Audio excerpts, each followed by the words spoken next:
کوئی نہیں اس کے پاس۔ چند دن بعد دوسرا واقعہ سنا، ایک نوجوان بڑا خوبصورت، وہ بھی اسی طرح لیکن اتنا مالدار، کافی مالدار، وہ آ کے میرے پاس بیٹھ کے رونے لگا، مولانا صاحب اب میں کیا کروں، میری زندگی برباد ہو گئی، میرا اتنا عالی شان گھر ہے، اتنی اچھی میری کمائی ہے، آمدنی ہے، لیکن میں کیا کروں۔ یہ اسی کے الفاظ بتانے لگا ہوں، میری بیوی کی زبان 20 فٹ لمبی ہے۔ میں کہا رکھ دی کتنے 20 فٹ چاہتے، میں کہا وچوں 19 فٹ کٹ دے شاید کچھ کم بن جاوے۔ کہا میری بیوی بہت بد زبان ہے، میں کئی دفعہ طلاق دینے کی سوچ چکا ہوں، لیکن میرے 3 بچے ہو چکے ہیں، بچوں کو دیکھتا ہوں تو پھر میں اپنے صبر کا گھونٹ پی لیتا ہوں، ورنہ میرا جی چاہتا ہے اس کو ابھی طلاق دے کے گھر سے نکال دوں۔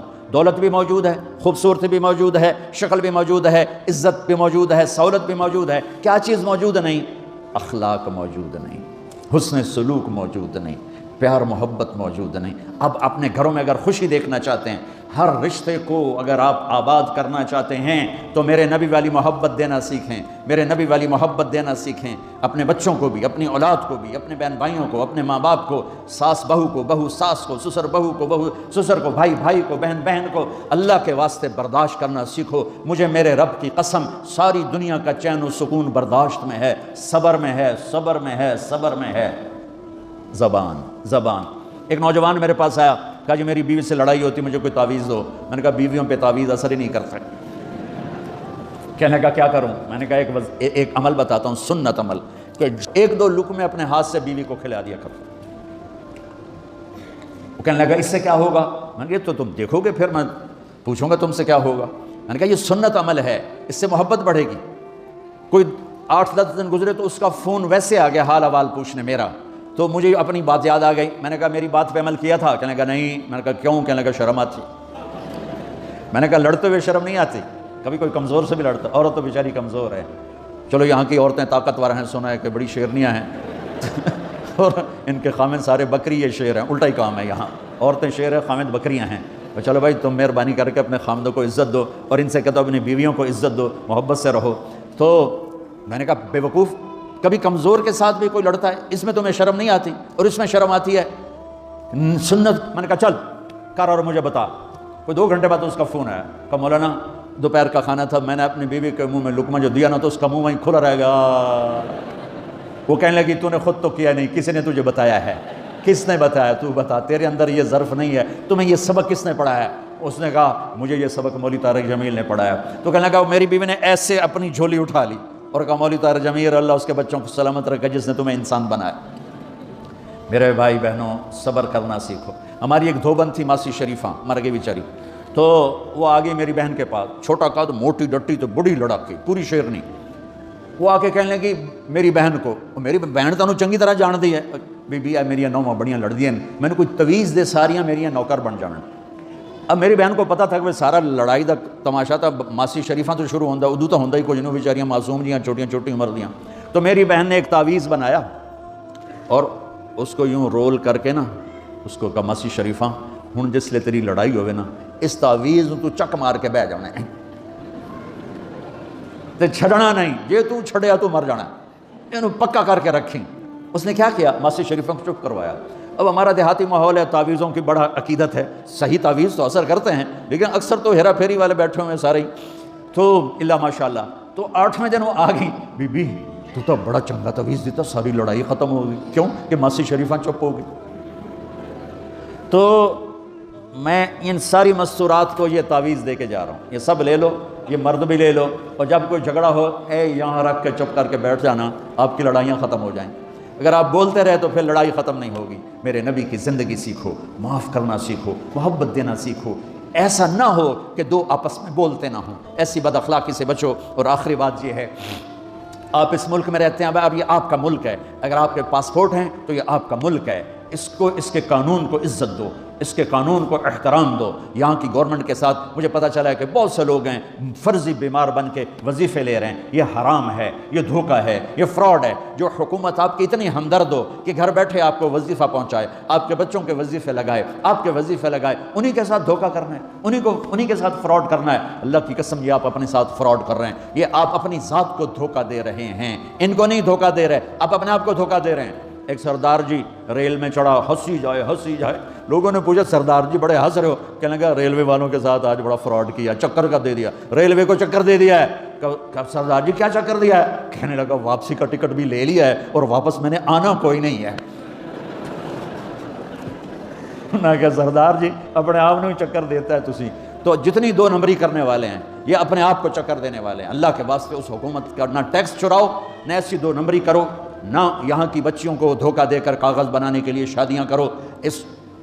جب انگریزوں کی حکومت تھی انڈیا پر تو دلی میں ایک وہ پک پاکٹ رہتا تھا جیب کترا، اس کا چیلا شام کو 2 روپے لے کر آیا تو اس نے اس کو تھپڑ مارا، سارے دن میں 2 روپے. تو کہنے لگا استاد آج بڑا مال مارا تھا. ایک گورے کی جیب کاٹی تھی، بہت پیسہ تھا. جب میں 4 قدم چلا، سننا ذرا اس زمانے کے چور کا ایمان سننا. کہنے لگا جب میں 4 قدم چلا تو مجھے خیال آیا اگر قیامت کے دن عیسیٰ علیہ السلام نے میرے نبی کو گلہ دے دیا کہ آپ کے امتی نے میرے امتی کی جیب کاٹی تھی تو میرے نبی کو شرمندہ ہونا پڑے گا. تو پھر میں نے کہا میری وجہ سے میرا نبی شرمندہ ہو. میں نے جا کر اس کو واپس کر دیا، 2 روپے اپنے دے کپ کے لے آندے. تو اس نے اس کو 10 روپے انعام دیا کہ یہ 10 روپے تیرا انعام ہے. اب آپ اس ملک کے اگر ہیں، آپ کے پاسپورٹ ہیں تو آپ یہاں کے ہیں.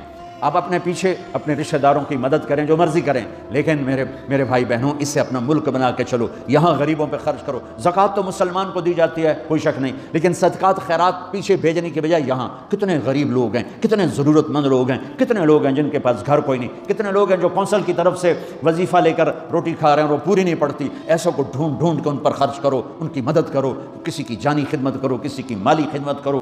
میرے نبی نے فرمایا ہر مسلمان کے لیے ضروری ہے کہ صدقہ دے، ہر مسلمان روزانہ صدقہ دے.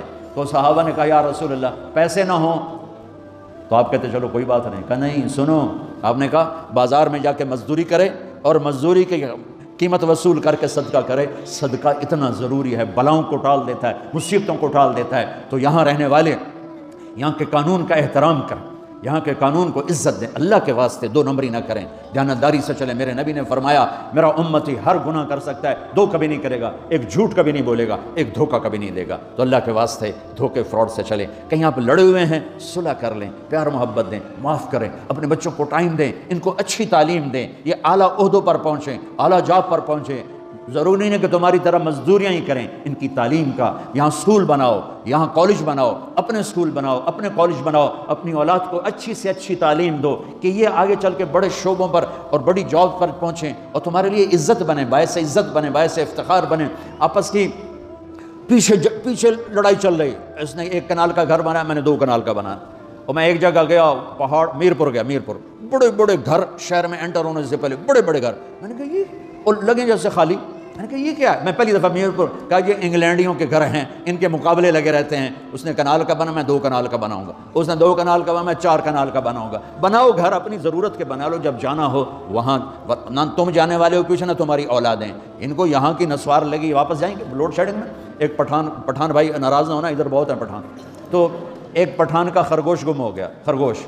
تو لوگوں نے افسوس کیا خان جی آپ کا خرگوش گم ہو گیا. کہنے لگا خوچا کوئی بات نہیں ہے، ہم نے اس کو نسوار کا عادی بنایا ہوا ہے، جب نشہ ٹوٹے گا ہمارے پاس آئے گا. یہ تمہاری نسل اور تم انگلینڈ کی نسوار کھا اب تم پاکستان جاؤ گے، ہندوستان جاؤ گے، بنگلہ دیش جاؤ گے.